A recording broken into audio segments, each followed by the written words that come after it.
Hello and welcome to NewsClick. A big day for Indian cricket on two counts. India had a whitewash of South Africa in the Test series, 3-0 whitewash, which is very rare in itself, and against a side like South Africa, which has always given tough competition for India, be it at home or away. And beyond that, the BCCI is on the cusp of a new era. And with me in the studio is Niren Tolsi, who has been in India for a month now, covering the South Africa series, as well as meeting a lot of Indian officials and Indian players for his stories. So Niren, let's get into the South Africa bit now to start with. So inflict the pain. Yeah. So it's been a series of pain for South Africa cricket. Yeah. The side has been exposed quite badly, and only one match went into the final day, innings defeat, and the batsmen have been struggling against Indian quick bowlers and South Africa quick bowlers. I mean, traditionally we associate South Africa with fast bowling, and but they have not been able to establish themselves here. So, what do you think is happening right now in South African cricket? Leslie. Who would have thought you'd see the day where a South African batsman was concussed by an Indian quick bowler, as happened to Dean Elgar yesterday. I think before we get into really breaking down the team and what's going on around the team as well, I think we have to acknowledge this is a really, really good Indian cricket team. And South Africa are a team in evolution. We've lost some really good players recently. Hashim Amla, Dale Steyn, AB de Villiers, etc. So we're in the process of rebuilding. It's not so much for me, it's not so much the team's fault, but the people responsible for maintaining standards in the team and the people responsible for administrating cricket, which is Cricket South Africa. I think that's where you're seeing the problems which are being reflected in our national team. And that's very much around development of the sport and who it's reaching. We don't have a catchment pool as large as India, obviously, but we still haven't democratized the sport in South Africa. I think 25 years after the end of apartheid, to a point where we can have, we're getting a talent pool which is not just our elite school systems, and that's a big problem in South Africa. So you got into the mentioning of the elite system. So I remember reading one of your pieces on Hashim Amla, where you mentioned that his career took a turn when he shifted schools. So can you just explain for the Indian viewers, how does the South Africa system work as far as cricket is concerned? What is the structure like, domestic structure? Look, I think the domestic structure is quite similar to India, where we have provinces instead of states, and we play a domestic 4-day game, much like the Ranji Trophy, etc. But at a much lower level, the kids are really groomed at schools. So we have it's very much like Sri Lanka, where you have these very established old schools initially started by the English, like St. Stidians, Durban High School, etc., which have traditionally been the production line for South African cricket. And there have been a few other schools, I suppose, just outside that, but that's still kind of the upper class kind of like schools which have produced cricketers. So what happened? Essentially, we need to go back to 1990. Sad to say, there was a radical sports council in South Africa which administrated non-racial sport in South Africa prior to 1990, which was the South African Council on Sport. And they, at the time of the negotiation when South Africa wanted to be readmitted into sports, you remember we played the World Cup, we toured India. They were very I think non-negotiable was that before we get readmitted into sport, let the sports associations and the sports ministry come together. Let's lay out a plan that's going to democratize all codes, all sports, to ensure that because of apartheid, we had this very unequal playing field in terms of resources, facilities, coaching, etc. Let's ensure that we normalize sport so that even the poorest kid in an urban township or ghetto, or living in a rural outlier 200 kilometers from Johannesburg, will still get the same kind of exposure to the sport. So we'll be able to compete as well as the kids going to these elite schools. That never happened. And now what we're seeing is the chickens come home to roost, essentially. Yeah.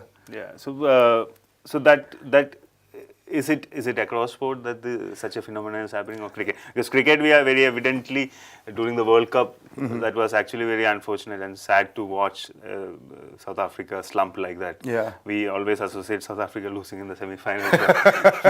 But jokes apart, it was actually very, very sad to see such a side go down like that. And so across sport, if you look at it, such systemic problems are there? Across the organized sport, where you're going to need a lot of facilities, certainly. Football, I think, there's still not enough development going into football, but because we have a large talent pool, we're still kind of producing footballers, some of them playing in Europe, in English clubs or Belgian, etc. So the second tier kind of like European clubs. A lot of footballers don't want to take the step up from South African league because they played so well, and they don't want to go, and experience kind of alien conditions, alien food, all of that. So which also kind of limits how we perform, I think. We reach a particular level. So football, less so, but certainly there are structural problems across the board, from swimming through athletics to field hockey. To field hockey as well. It doesn't get enough support from the association and the Olympic organizations that it should be. So yeah, I mean, we're in a moment of crisis, I think, across sport. Rugby, we seem to be doing a little bit better, but again, it's kind of the elite system that's producing these guys, right? Yeah, so basically the big schools. Yeah, and I mean, we're losing players from rugby to go to Europe and stuff, but I think the rules are a little bit easier in terms of calling them for international, because international representation, and the levels seem to have kind of like, I think the European club level has kind of caught up with our provincial level. So there's not that kind of that suggestion that if you're playing club rugby in France, you're not on the same level to play for the Springboks, which was there previously. That's right. Yeah. And then there are performances in, I mean, we know that you have produced some great swimmers. Yeah. There is Caster Semenya. Athletics, decent team comes out of South Africa. So these individual sport, how do they work? Because well, look, I mean, when it comes to our athletes, they win gold medals or bronzes at the Olympics in spite of the Athletics Association, not because of the Athletics Association. That's very much their own work. And then what we do have is a decent university athletics program. So a lot of them get placed at South African universities. For the swimmers, most of them kind of, if you're a teenager and you're doing really well, you get a scholarship and you end up in the US, which is your finishing school. So you're not really finished off in South Africa, again because of the structural issues that we have.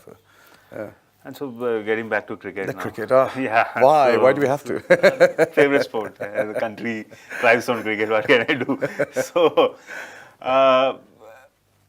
systemic problems. So how is South Africa cricket, the administration? What are they doing about it at present to improve the team's performance? And generally across, if there are structural and administrative deficiencies happening. So is it corrupt? It is like every other cricket. Look, I mean, there've been major issues around. I mean, if you look at we've launched our T20 league, the Mzansi Super League, right? And the T20 format is a format that has worked in every country that it's been introduced to. It's been a money spinner. South Africa, when we launched it, we had to delay it because we couldn't get sponsors to sponsor it.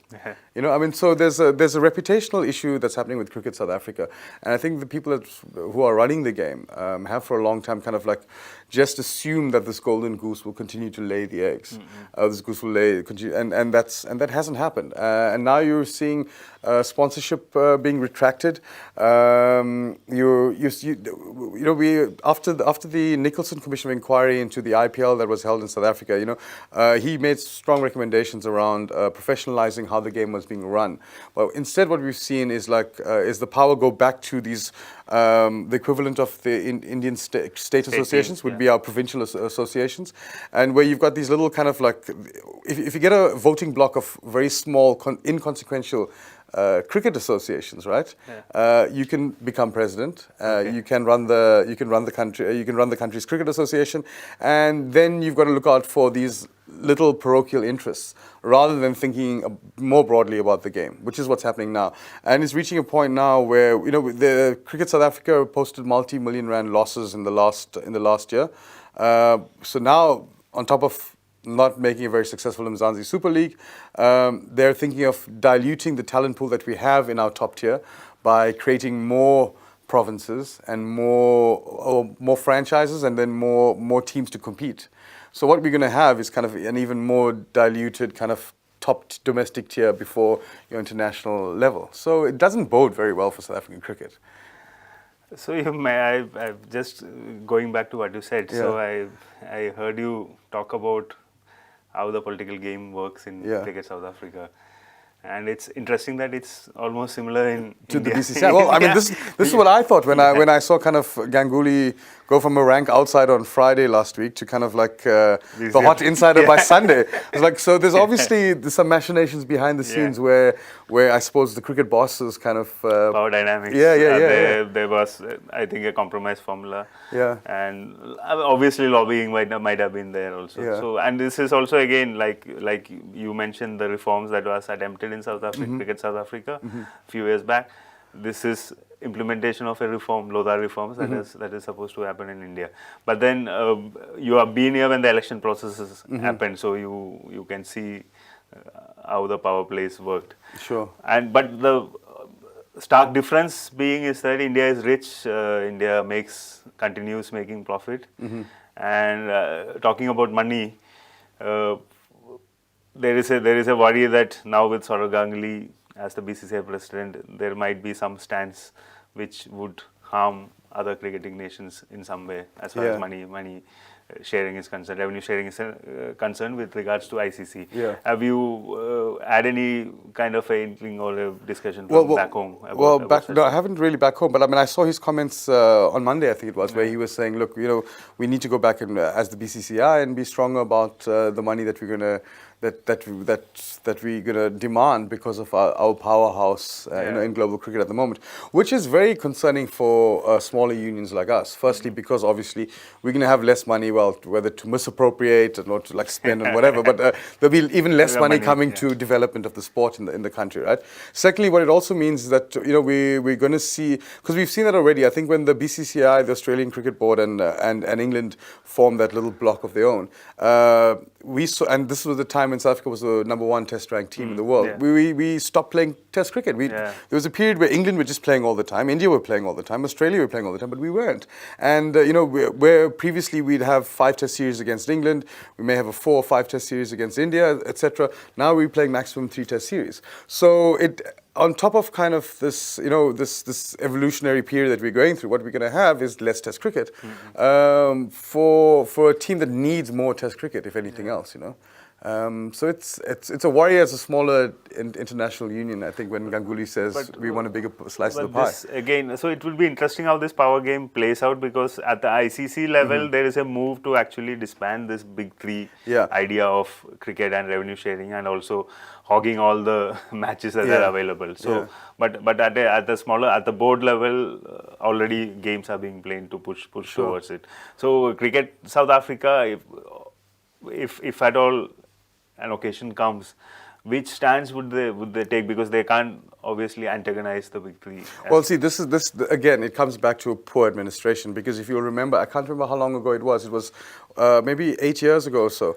I think when this bloc formed, the South African cricket, Sri Lanka and a few other of the smaller unions had tried to woo South Africa and say, look, let's form our own bloc and kind of like let's stand strong on this stuff. And what happened was Cricket South Africa betrayed them and then double backed and kind of like essentially gave their go ahead to this to that makeup at that time, to essentially acquiesce to the demands of the big three at that point. So it can be, Cricket South Africa can be quite supine as well when it comes to kind of like not really having the heavy balls to actually do what's required to stand up ethically and morally against the worst parts of cricket at the moment.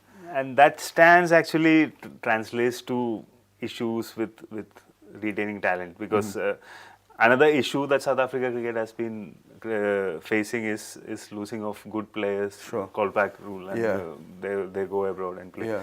And money is a big factor, because revenue, and they need to take care of their careers and things like that. So how are these things working? Because you talk about very few talent coming up from the elite school system or the. Or Oh, the talent's still there. They're just not. It's just not being burnished, I think, to a level. And what I'm suggesting is that we can have a bigger pool of talent.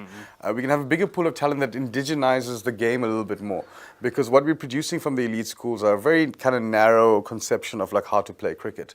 Whereas if I'm kind of working on a piece thinking about like the Sri Lankan Maverick and South African orthodoxy. I'm just suggesting that somebody like Muralitharan would never come out of South African. But same applies to India in a way. Yeah. Because of the we have a problem of plenty in a way, and but institutionalized training centers, academies, they just don't allow individual.